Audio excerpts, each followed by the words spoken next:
লাইফে কিছু করো আর না করো, ছেলেদেরকে একদমই বিশ্বাস করবে না। হ্যাঁ, তোমরা বলতেই পারো যে দিদি বিশ্বাস করবো না, তাহলে চলবো কিভাবে?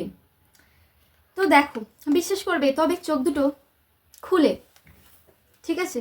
চোখ বন্ধ করে বিশ্বাস করার কথা মাথায় এনো না, কারণ চোখ বন্ধ করে বিশ্বাস করার ফল আমার দিদি ভুগছে। মানে সে আজ এই পৃথিবীতে নেই। হ্যাঁ, তোমরা ঠিকই শুনেছো, সে আজকে আর পৃথিবীতে নেই।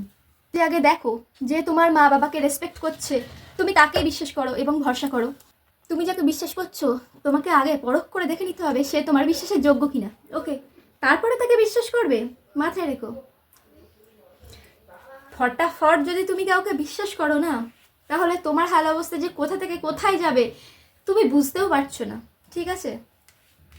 মানে তুমি তখন স্বর্গের একজন অপ্সরা হয়ে যেতে পারো। হঠাৎ করে তুমি দেখবে তুমি আর এই পৃথিবীতে নেই, তুমি চলে গিয়েছো ডাইরেক্ট স্বর্গে।